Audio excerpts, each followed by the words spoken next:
Supreme Court, I truly believe that our Supreme Court justices were moved by your testimony. Here's what I mean. We've heard from those who we pray that their hearts and minds are changed. We've heard from them up until recently that Roe was settled law, right? If I had a nickel for every time I'd heard that Roe was settled law, I would be a very wealthy woman. But your testimony, marching in Washington, D.C., shutting down the city every year for the largest annual human rights demonstration worldwide, has borne fruit. It's absolutely borne fruit in the overturn of Roe. And so thank you for marching witness to life. To God be the glory in overturning Roe, and he uses his faithful instruments, which is all of you. So thank you so, so much. By the way, that happened on Nellie Gray, the founder of the March for Life. It was her birthday, the day that Roe was overturned. So many different aspects went into the overturn of Roe, but I'm positive that your testimony, marching these last 49 years, is absolutely part of that. So thank you. Now, you are here today in person or online to hear about our 2023 March for Life theme. Every year, we try and discern to use a theme that addresses what I would describe as the most confusing issues or the most cutting-edge issues in terms of building a culture of life. And I think we can all agree that there's a lot of confusion out there right now about the inherent dignity of the unborn child and abortion and a right to abortion and what that means for women. Past themes have included adoption, a noble decision. We know that in our country, there's only 20,000 infant adoptions every year, but over 900,000 abortions every year. So we've focused on that, and we'll do that again in the future. We've had pro-life as pro-science, right? We know that where sometimes we hear the confusing idea that a woman's choice is so important, that the reality is that a baby from the moment of conception has its DNA for life, that being pro-life is pro-science, and that science very much supports the truth of protecting the inherent dignity of the unborn. We've had Love Saves Lives to talk about the importance of sacrifice begetting fruit, which is maybe the most critical message in some ways. Well, this year, in light of our most significant victory, the overturn of Roe, where we want to provide clarity into the confusion, again, about the inherent dignity of the unborn, and I would say particularly the lie that a right to abortion is good for women. Our theme is 2023, March for Life. Next steps, marching in a post-Roe America. Next steps, marching in a post-Roe America. So we will talk about that a lot at the 2023 March for Life, but let me give you just a really quick snippet of that and why we chose it. We are going to celebrate the 50th annual March for Life because this is a moment where our culture has been changed. History is shifting now, and we need to stop and take stock of all that's happened and to celebrate, first and foremost, the overturn and the momentous overturn of Roe v. Wade. We will honor all of those who we've gone before, including Nellie Gray and the many other giants in the pro-life movement that have brought us to where we are today. And we will present with our friends in the pro-life community and other pro-life organizations what we would describe as the strategic plan for moving forward in this next phase of building a culture of life. Because we are in a new phase. Everything's a little bit different right now, and I think that in part is where some of the confusion comes in. So critical to our next steps, and let me say this, a question that I personally have received more and more and more over the last few weeks in the wake of the overturn of Dobbs is, do we still need to march? And will we still march in January? Some of the most popular questions that I've gotten are, do we still need to march? Well, let me say this, critical to our strategic plan is continuing to boldly march in Washington, D.C. every January. But we won't march to the Supreme Court anymore. We will now be marching to the Capitol. Okay, so we will march in January to the Capitol. And it doesn't end there. We must also continue to march in our state capitals. We're going to hear a little bit about that today from Jonathan Keller, from our dear partner from California. And I think many of you know that the March for Life has been working boldly on a state march initiative for over 5 years. So we plan to be in all 50 states in the next 7 years. So we march at the Capitol, we march to the Capitol, we march to the capitals in the states. And last, and perhaps most importantly, we must continue to increase the safety net for moms and babies, especially by supporting pregnancy care centers and maternity homes that support moms and babies with love and compassion, and they help them through these moments in time that can be so challenging. So join us on January 20th as we celebrate this victory and we discuss the new season, the next season. Okay, without further ado, I'd like to show you a video with our theme reveal.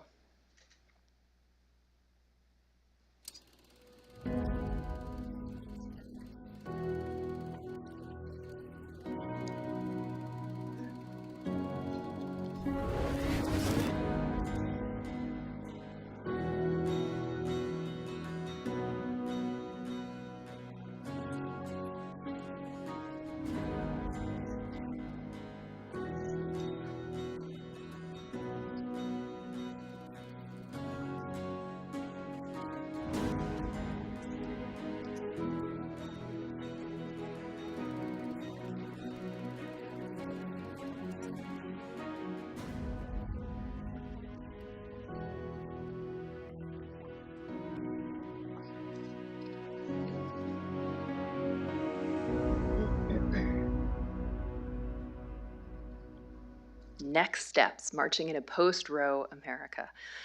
I'd like to bring to the podium Kevin Roberts, who, of course, as you all know, is the president of Heritage Foundation, a man of deep faith, a family man, and a real visionary for building a culture of life.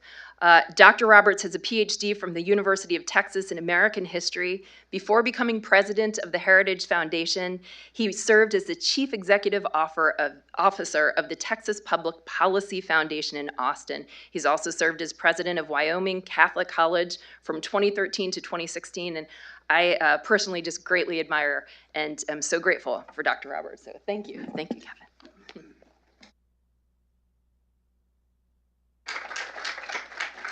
Well, thanks so much, Jeannie. There is no coincidence that 10 years ago, when Jeannie took the helm of this great organization, that we started to make some progress. And so it is no surprise to those of us who have observed her leadership, not just of the March for Life organization, but the entire movement, that we finally struck success last year. So how about a round of applause for her great leadership? Welcome to the Heritage Foundation. We're often called the mothership of the conservative movement, which we accept, but only in the spirit of humility, because we know that we're only the mothership if we're willing, as I like to say, to put rocket boosters on the mothership for the sake of reclaiming America. First and foremost, for the unborn. We cover every policy issue, as you know, but you also know that the new president of the Heritage Foundation, me, for many years, has had the pro-life issue at the top of his list. And it's not just because of my faith, it's also because I'm an American, and it's also because I do happen to know the speed of science. And the speed of science tells me when conception happens, when life begins, and it's why over the years I've not only attended and led many pilgrimages here to DC from the Gulf Coast, but I was counting as you were speaking, Jeannie, and I think that I've done 4 walks for life, or walks for life in 4 different states, including to California in the middle of the belly of the beast in San Francisco. And that was quite an experience. It probably, being Catholic, shaved off some days in purgatory, I hope. All of that to say, there are 3 things that I want to mention in terms of strategy. And Jeannie touched on these. First and foremost, the fight does go to the states, but for members of Congress and staff, future members of Congress, future staff, whether you're in the audience or you're watching online, it doesn't mean you can give up the fight in the imperial city of Washington, D.C. And I can guarantee you that if, in fact, the Heritage Foundation is the mothership of the conservative movement, we will be your accountability partner on ending abortion, period, in our lifetimes in the United States of America. Now, we do believe in terms of methodology in what I like to call radical incrementalism. And Jeannie is wonderful at this. Our other movement leaders here are wonderful at this. It means we will take, from this adopted Texan, bits of the enchilada until we get the whole enchilada. Look at my friend, Dr. Jay Richards from Amarillo, Texas. He understands that well. But the point is, let's go get what we can get. Let's smile about it, and let's move forward. This is what the left has done for 50 years and even longer than that. And let's be cheerful about the wins that we get. We're not going to win every battle that has already happened this year, but we're also winning a lot. And let's remember that ultimately, if in fact we are pro-lifers, we are pro-lifers in how we treat other people, including people with whom we disagree on this issue. And those of us of faith, which I think is most of us in this particular movement of pro-lifers, know that that really is going to result in a victory, not 50 years from now, but a much shorter amount of time from now. The second arena that I want to highlight is institutions. I've spent my professional career being part of and leading various institutions, especially academic ones. And I can tell you as a historian of this country that there is not a single major public institution in this country that is pro-life. And so it's our job, especially it is our duty at Heritage, one of the institutions, although a private one, to help rejuvenate American institutional life. And we have some smart people in this organization who spend their times figuring out how we go about that. But I just want to give us a charge as a movement that the march is very important. To Jeannie's point, that public witness is important in this life, but also supernaturally.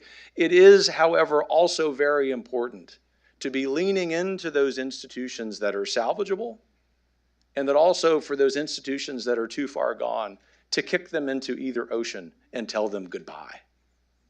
As a historian of the American Revolution, I've become enamored with saying, we in this century are living through the Second American Revolution, hopefully without violence, or at least not violence propagated by our side, but in the spirit of rebuilding institutions, building institutions that know what love is and what life is.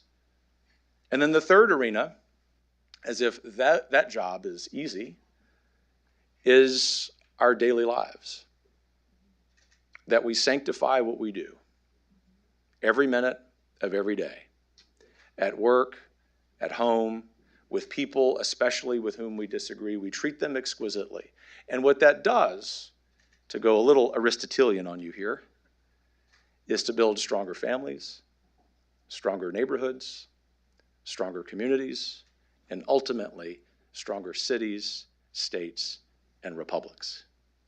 That's the long view. And not only are we going to succeed in doing that in so many respects, thinking about other policy areas on which Heritage works, but I know, not just as an academic and as the president of Heritage, but most importantly, as an American citizen and a dad and a husband, that is going to happen because you can always trust the American people to do the right thing. Do not be discouraged by public opinion polls. Do not be discouraged by the lack of political courage that our friends in this movement sometimes display. Pray for them, politically fight for them, be with them, and ultimately let us build our families, let us build our communities, let us remember not just academic concepts, but everyday concepts like the success sequence. Because when we get back to rebuilding our families, and I don't mean that in some sort of policy way, although there's room for policy, but I mean in what we do when we leave this room, when we leave wherever we're sitting watching this event. How we treat others and how we prioritize our relationships is what it means ultimately to be pro-life. And so, with those very easy tasks laid out, let me reiterate that in whatever corner of this movement, in whatever corner of this effort, that the Heritage Foundation can be supportive and cheerfully so. The answer is yes. God bless you.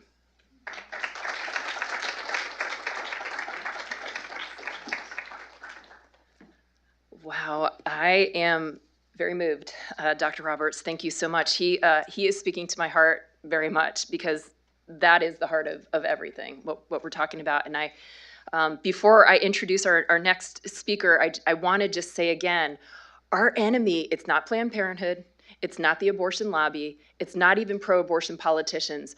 Our enemy is the lie that abortion is good for women, and we need to embrace exactly what Dr. Roberts just said and live that with the people in our lives and live it with people who disagree with us, which can be the very hardest thing to do. So thank you, Dr. Roberts. Thank you so much. And now, we know that in the last few months, there's been a lot of misinformation specifically on the medical ramifications of the overturn of Dobbs and really erroneous misinformation. And so we thought it would be best to bring to the stage a doctor who is a very pro-life doctor and has been speaking into this issue for many years. So I'm delighted to introduce you to Dr. Marguerite Duane, a friend of mine, a board-certified family physician, co-founder and executive director of an organization that's dedicated to educating healthcare professionals and students about the science behind fertility awareness.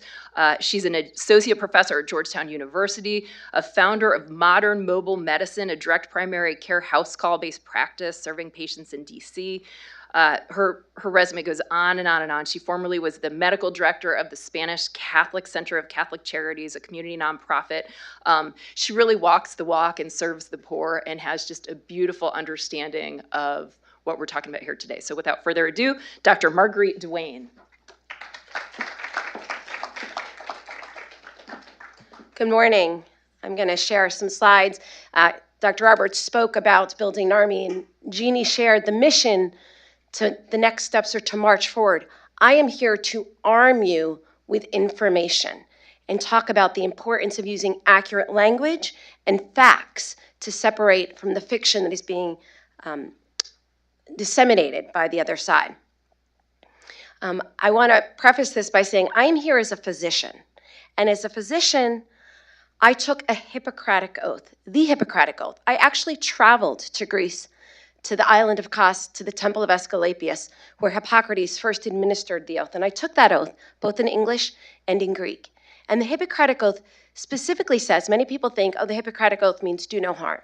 And certainly, ending the life of an innocent human being is harmful.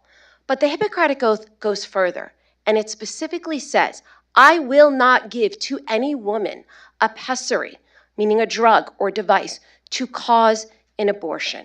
And so I speak to you as a physician, and I call on my fellow physicians and medical professionals to renew your Hippocratic oath and truly do what you are called to do in protecting all life. In order to do this, we need to have an accurate understanding of the information. I'm presenting definitions here that I pulled from the ACOG website, and in fact, these first two definitions both come from the ACOG website. The first one talks about pregnancy beginning when a fertilized egg implants into the uterus. Well, let me start by pointing out the first false piece of information. There is no such thing as a fertilized egg. The other side uses that, many in mainstream media, many on our side use the term fertilized egg because we don't understand. And what it does is it depersonalizes. It makes it, this is a woman's issue. This is not a woman's issue. This is a human rights issue. What happens when a sperm and an egg unite is you have the male DNA from the father and the female DNA from the mother uniting to create a genetically unique, distinct human being. Once that union occurs, once conception or fertilization occurs, you have the formation of a zygote. So fertilization is when that sperm and the egg unite, and you have the formation of a zygote. So I call on you, use the correct terminology.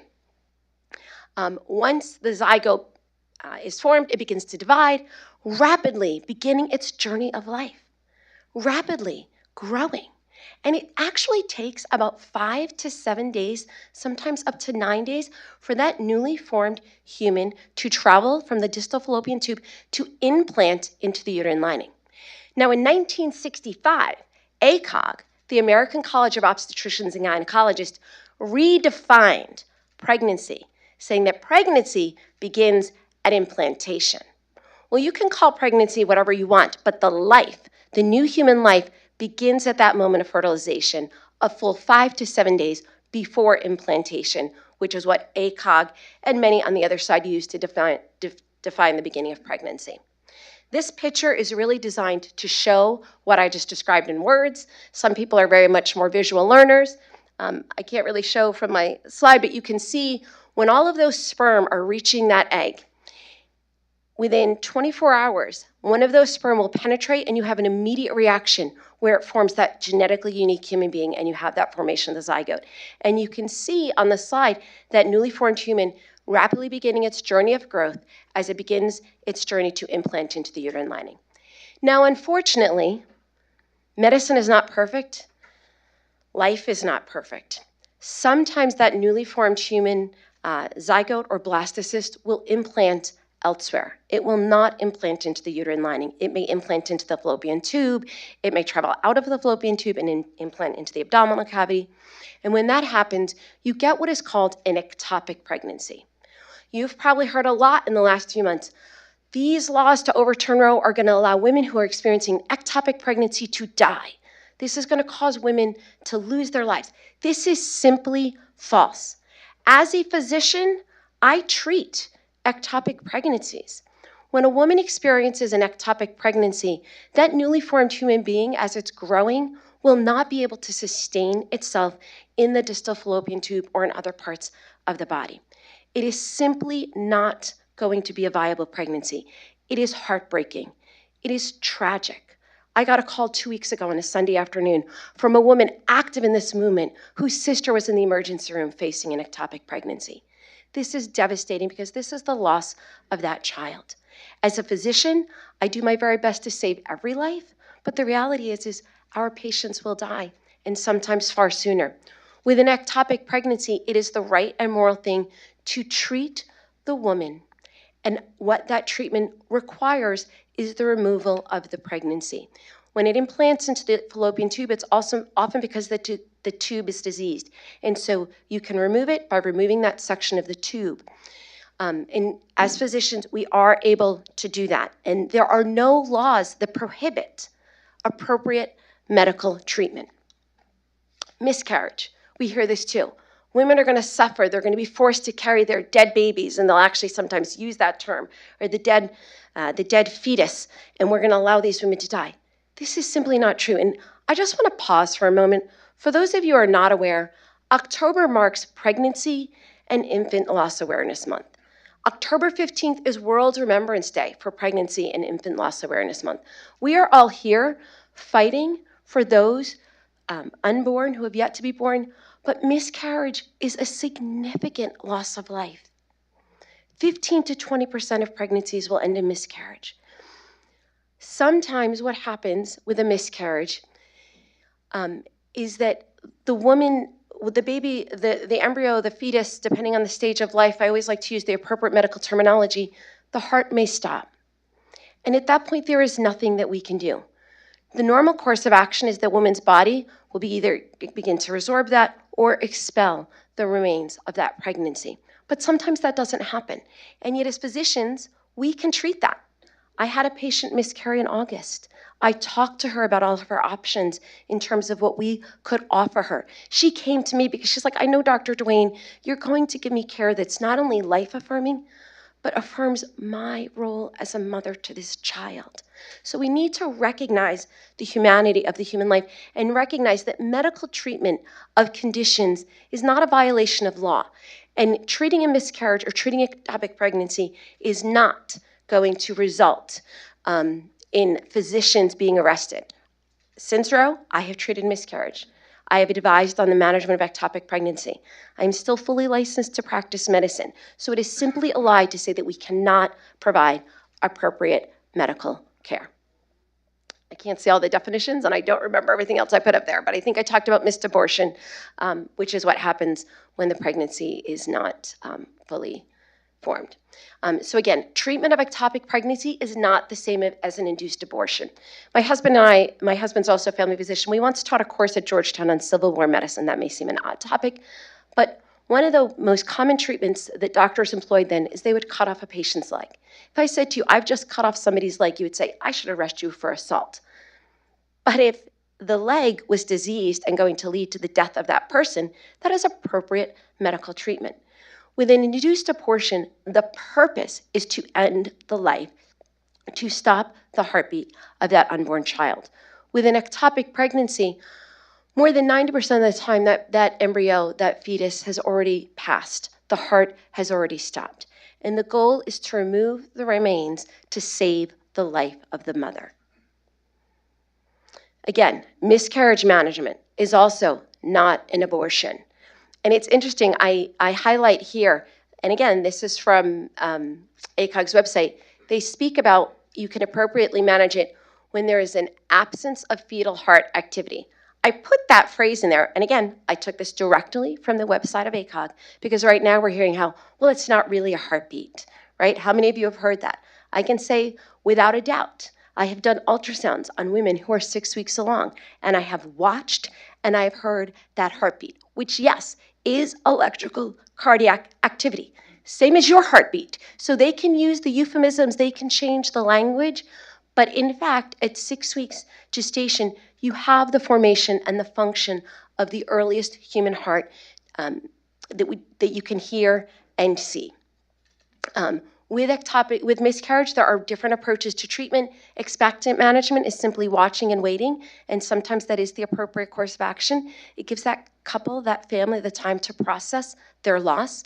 Medical management, this is another area where we hear doctors aren't going to be able to prescribe medications. That's simply false. If you know what you're doing is right, if you have confirmed the loss of human life, it is completely appropriate to use a medication to remove the remains of that pregnancy that is no longer viable. Sometimes surgical treatment is necessary. And these terms may be familiar to you: dilatation and curettage, dilatation and evacuation, DNC or DNE. My colleague, Dr. Anthony Levantino, a former abortionist and very pro-life OBGYN now, has wonderful videos showing what these are. When it's used in an abortion, it is used on a fully living human being to end the life of the child.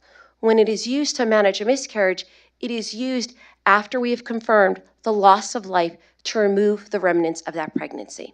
So it is both moral, ethical, and legally possible to do. So I just, again, want to emphasize the key thing to focus on is there a heartbeat or not? And as physicians, it is our duty to confirm this via ultrasound. We oftentimes will confirm via blood work as well to verify the viability of the pregnancy. And if it is not a viable pregnancy, it is our duty to treat it. So in conclusion, I just want to reiterate that abortion is never necessary to protect a woman's health. We're hearing now that women in their later stages of pregnancy, they may have preeclampsia, a condition marked by very, very high blood pressure that can cause seizures. You can terminate a pregnancy without terminating the life of the child.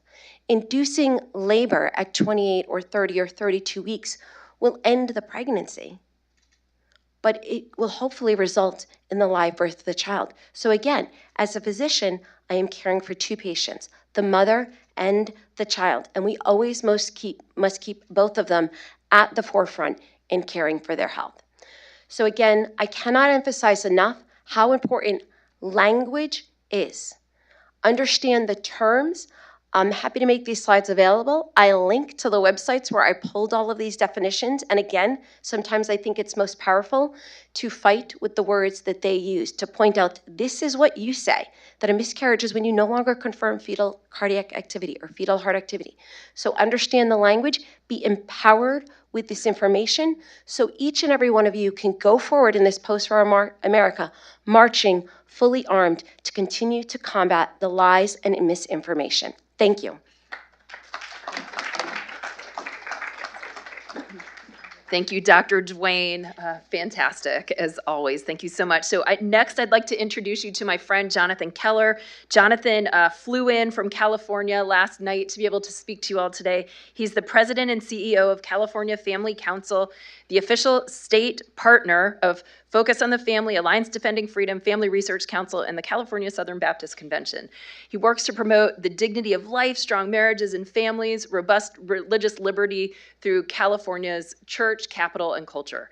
He joined the CFC in 2014 after more than a decade with Right to Life of Central California. He's also an Eagle Scout, a husband, a dad, and he's also a partner to the March for Life in our state march initiative. So, Jonathan.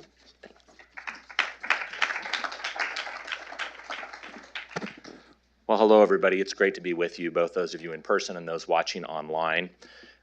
Man, what a wonderful morning, and it is so encouraging to hear all of the news about the future of the March for Life. I know as a State March partner now for the last several years, we have been honored and privileged to be able to work alongside Jeannie and Aaron and Catherine and the entire wonderful team working on the State March. More than ever, the partnership between Washington, D.C. and each state capital is crucial. As Dr. Roberts said, this is going to be a 50-state movement from now on to defend life. We cannot abandon either the work that happens here in the capital or in each of the 50 state capitals. Every single state, from Florida and Texas to New York, and yes, even California, has a critical role to play. The culture of death is pervasive, and it's amazing to think that it has taken us 50 years to abolish abortion, but praise God, we are finally here. But this is, as Jeannie said, only the next step in our movement. This is not the end. As Winston Churchill might have said, this is only maybe the end of the beginning. And it is vitally important for each state, as Jeannie said. I'd love to see it sooner than 7 years, for every single state capital to have a robust and thriving State March for Life program. Look, we cannot simply abandon blue states and retreat to red states. I know that's very tempting. I talked with a lot of my friends in California who are now former Californians who have left and moved to one of the other good states. But I have to tell you, you may not care about what happens in California, but California cares about you. And yes, that is supposed to sound ominous because it is.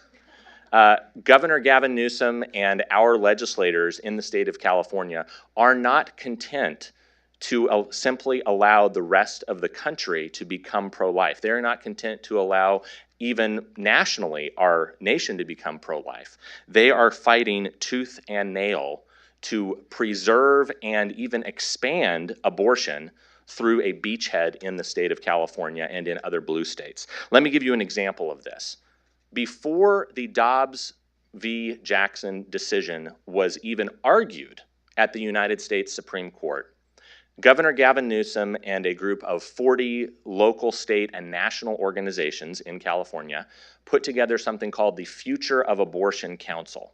Now, they were not mincing any words. They did not call it the Reproductive Justice Coalition or the Women's Rights Frontiers. It was literally the Future of Abortion Council. They worked together and they introduced a policy document. They actually released it immediately after the arguments in Dobbs v. Jackson in December. And that document had 45 specific policy recommendations. It was an in-depth white paper and also a flag in the ground of how California wants to become the abortion tourism destination for the entire country. And tragically, just weeks ago, Governor Newsom signed a package of over a dozen of those bills into law. Many of those will go into effect this January. And as an example, one of the most egregious of those, SB 1142, directly now puts state money behind some of the so-called abortion benevolence funds in our state, which means we are now paying, my state is paying for every one of the rest of your states to fly patients, to fly women to the state of California to receive so-called reproductive health care. But it's a very specific kind of reproductive health care. It's not OBGYN care, as Dr. Duane was talking about. It's not infertility treatment consistent with life-affirming principles. It's not prenatal surgeries for children that are at high risk, or even labor and delivery for mothers that come from parts of the state that may not have adequate services. It is only one specific type of reproductive health care, and that is abortion. Our state is now offering tens of millions of dollars for airfare, for hotels, for abortions. And yes, even most perversely, if you read the language of the bill, it explicitly says if you come to California to have an abortion, we will reimburse you for your child care expenses. Planned Parenthood and California would be happy to end the life of a child in one room while they are babysitting their older sibling in the room next door. In addition to that, on a personal front, Governor Gavin Newsom has gone even a step further. And he is, again, not content to merely allow these policies to passively exist in the state of California, but he is now promoting those policies through a new website, abortion.ca.gov. The remarkable thing about this, again, is there is no pregnancy.ca.gov. There is no even healthcare.ca.gov. This website, a top-level domain state website, is existing for the sole purpose of promoting and marketing abortion to the entire rest of the country. And Gavin Newsom is so committed to this, and our legislature is so committed to this, that Governor Newsom used his own campaign funds to put up billboards advertising this website in multiple red states across the nation. He is quite literally recruiting people from each of your individual states to come to California. You may not care about California, but California cares about you. One of the most perverse ways that he used this billboard was not only talking about the fact that California has your back when it comes to abortion, but actually using the very words of Jesus Christ in the Gospel of Mark to promote and market abortion. Let me show you very quickly what I mean by that. I have a short 60-second video that addresses this.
Truly loving your neighbor means letting them live. That is the next step that we need to take across this country, is responding to a culture that lies about what life is, about what love is, and what especially loving your neighbor is. Again, we are not able to just retreat to conservative pro-life parts of the country. Every single state, especially every single state capital, must have a role to play in this. If your state does not currently have a state march, I urge you, contact our friends at the National March for Life. Reach out to them and ask what you can do to help make that a reality in your own state. As Dr. Martin Luther King famously said, injustice anywhere is a threat to justice everywhere. We are caught in an inescapable network of mutuality, tied in a single garment of destiny. Whatever affects one indirectly, or whatever affects one directly, affects all indirectly. We cannot allow the perfect to become the enemy of the good. We cannot, as Dr. Roberts said, be absolutist in our goals, but we have to be as tireless and fearless as our friends on the other side of this issue have been for the last 50 years. If you go back and you look at, for example, the abolishing of the slave trade in England, William Wilberforce first had a meeting of the Society for Effecting the Abolition of the Slave Trade May 22nd, 1787. It was 20 years later that the Slave Trade Act was passed and received royal assent. But it was an additional 26 years after that that the Slavery Abolition Act was finally passed in August of 1833. I sincerely hope that it does not take us another 26 years to completely end abortion in the United States. But no matter how long it takes, we must prevail. We have to work in this together, from the Capitol in Washington, D.C., to every single state capital across this country. The next steps of marching into a post-Roe America are going to involve every single one of us at every single level of government, at every single level of our churches and our families. This is going to be a huge lift, but together with all of you, I know that we can do this. Thank you all. Keep up the great work. God bless you. Thank you so much, Jonathan. It's so good to hear from you, and thank you for flying out from California. Jonathan mentioned Dr. Martin Luther King, and that's a great segue to mention that Alveda King was supposed to be here with us today, and unfortunately she had a conflict come up last minute, and so my apologies. However, she does have a very short video. I think Alveda really doesn't need much of an intro, but I'll say that she's the niece of the famous civil rights leader, Dr. Martin Luther King Jr., an American activist, author. She's a beautiful testimony, particularly on the life issue, and so if we could play that video, please. Hi, everybody. Alveda King, boots on the ground in Atlanta. Another March for Life is coming very soon. I'm all in. I told you the founders of the March for Life could not have imagined the victories that we've already experienced, but they believed for them. It's very important in the days ahead that we continue with that upward swing. Support those pregnancy care centers. They need us. Yes, let's gather to march in D.C. again. The world needs to know, America needs to know that we are still here. It's going to be very important. Legislation, state by state, has to be introduced and enacted. Your votes are going to matter so much in the months ahead, in the days ahead, and right now. Again, I'm all in. I am so excited about the victory that we've experienced, and now we're going to victory to victory, glory to glory. We're going to do it together, young and old, every community of America, regardless of social conditions, skin color, ethnicity. We are one. We are united. Let's live and let others live. Come on, get ready to march again. And so we're not only here to reveal our wonderful theme for 2023, but I have a few other very exciting announcements, including some speaker announcements and a band and a musician announcement. So first and foremost, and I'm really excited to announce this, the March for Life is delighted to welcome to the stage in January Coach Tony Dungy and his wonderful wife, Lauren. They have adopted many children, and boy, do they live this and embody what it means to be pro-life in such a profound way. Of course, Coach Dungy was inducted into the Pro-Life Hall of Fame. I'm sure he'd be inducted into that too. Into the Pro Football Hall of Fame, and is a New York Times best-selling author who continues to be involved in numerous charitable organizations. So thanks be to God, we have Coach Dungy coming in January. Another very fun and exciting announcement is that we're welcoming back to the stage the group We Are Messengers, backed by popular demand. Let's see, so they are a Dove-nominated and K-Love award-winning musical group. They've performed before at the March for Life, and we've gotten such positive feedback every single year on We Are Messengers, so we're excited to have them lead us in the pre-rally concert. And then, last but not least, I have a question for those in our audience. How many of you, by show of hands, how many of you are familiar with the popular TV show, The Chosen? Okay, almost all of you. Let me say, if you have not taken the time to watch The Chosen, you need to do it. It's phenomenal. It's so, so good. I remember a sister of life telling me how much she absolutely loves The Chosen. It brings to life some of the most important messages in life. Well, we are delighted to announce that we have Jonathan Rumi, who's Jesus in The Chosen. So we've brought Jesus himself to you. speaking not only at the March for Life this year, but as our keynote Rose Dinner speaker. So Jonathan Rumi, you can see him there in the middle, will be speaking at the March for Life and will be our keynote Rose Dinner speaker this year. Jesus from the Chosen. So we're very excited about that. Without further ado, if I can welcome back up to the stage for a short Q&A, my wonderful panelist.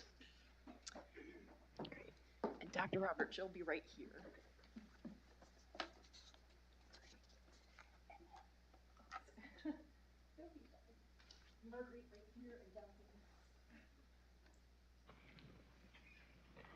Okay. I believe, Erin, are you going to give us questions, or is Sarah? Okay, great. We've got some audience questions here that have been prepared. You know, Erin, you could just say it and I can repeat it. Okay, fabulous. Until we get that working. So we did have a few questions submitted online. The first of which is, why are we continuing to march in January rather than another time of year? Boy, another, if I had a nickel for every time I was asked this question too. Okay, a couple reasons. One is that anybody who's been to the March for Life knows that our largest group of participants in the march are students coming particularly from colleges, et cetera. So we've conferred with different university presidents and talked to other principals and what have you, and the feedback that we've gotten is that June would be a very, very hard time for young people. That's one thing. Another thing is that we have tethered ourselves to a very important Supreme Court decision, but now we will be marching to the Capitol, and it's very difficult to continue to change an event based on different Supreme Court decisions. So say something, God forbid, ever, if another bad decision came down from the Supreme Court, would we then, whatever year that is, change to that time? So there's also just a stability factor. But perhaps most importantly, I think about, and I was speaking with my dear friend, Monsignor Shea, the president of University of Mary. There is a Hall of Remembrance in the Holocaust Museum. How many of you here have been to the Holocaust Museum? Okay, almost all of you. And if you haven't gone, go. And for those of you coming to the March for Life this year, it's wonderful to do a pilgrimage and to go to the Holocaust Museum because it's really about human dignity. But the Hall of Remembrance reminds us how important it is to remember our history and to tell the story and to tell it to our children and our children's children so that this doesn't happen again. Folks, sadly, Roe and 63 million Americans is a scar in our culture's history, in our country's history, and it's not something that we'll quickly move past. While we celebrate that we're at this new moment, we don't not think or commemorate D-Day because we got past World War II, right? So we will continue to march in January. Wonderful. Oh, we're working now. Alrighty. Our second question was, and it's funny, I get to ask you this, Jeannie. As you focus on expanding the state march program, which states can we expect to see new state marches in? Oh, great. Okay. And I hope that we've got some questions for our other panelists, because I think people are probably really sick of hearing me speak right now. So I'm sick of hearing me speak. You're doing great. Okay. So this year we were in 5 states. In fact, just a week ago yesterday, we were in Ohio. We had almost, I think, about 5,000 out there. Prudence was there. Thank you for coming, Prudence. And it was incredible. We were in Pennsylvania just a few weeks ago. So this year alone, we were in Connecticut, Pennsylvania, Virginia for the 4th. Erin, help me out. California for our 2nd. Pennsylvania, and as I just mentioned, Ohio. Next year, we plan to double that. We have not officially announced, except for maybe one. Yes, we will be in Arizona in Arizona February. Is one. So we have many others in the works, but we're not at a place where we're ready to officially announce that. So we're hoping to be in 10 next year, and God willing, in 20 the following year. So we will see. We'll have to expand our staff too. So this question can be for anyone on the panel here. Over the past 50 years, what has been your favorite moments for the pro-life movement? I'll start.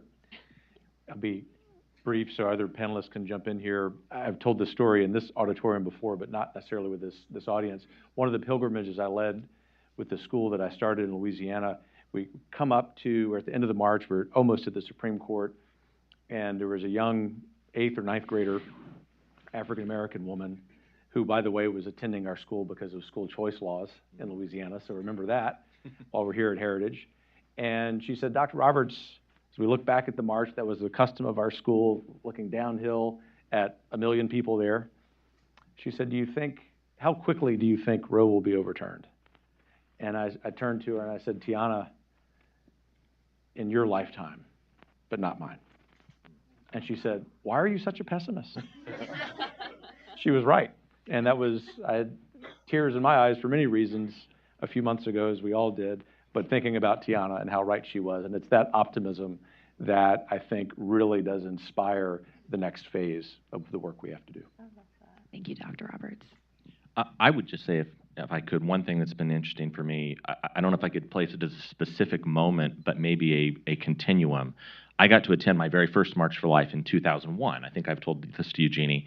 I was here that weekend as a senior in high school, and I got to attend the inauguration of President George W. Bush and the March for Life. And when I came back, I got very involved in pro-life work in California, but I had not been back to the March for Life until 2016. And it was amazing for me to see the development, the change that happened in those 15 years, especially under Jeannie's leadership, that the March for Life, I think, has been at the forefront of this entire transformation of the pro-life movement to a younger, more multi-ethnic, more multi-generational effort to protect and defend the sanctity of all human life. And I think that's why it's so important for every individual state to have their own march, because yes, does a march by itself change policy? No, not by itself in a vacuum. Yes, does a March for Life by itself help establish new pregnancy centers or new church outreaches? No, but it is a visible representation of the resolve of the pro-life movement. The fact that it has been going on, next year is going to be the 50th anniversary.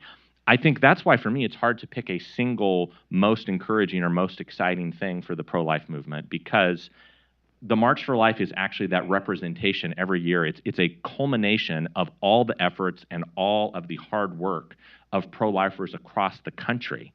And I am thrilled for the idea. 7 years, I hadn't even heard that till today, that the goal is by 2030. That is a huge, aggressive goal, but it's also an incredible inspiration to think that there's going to be that level of consistency. There's no other organization, there's no other movement in the world that has this level of grassroots consistency. And I think that's something that everybody watching should be excited about and looking forward to.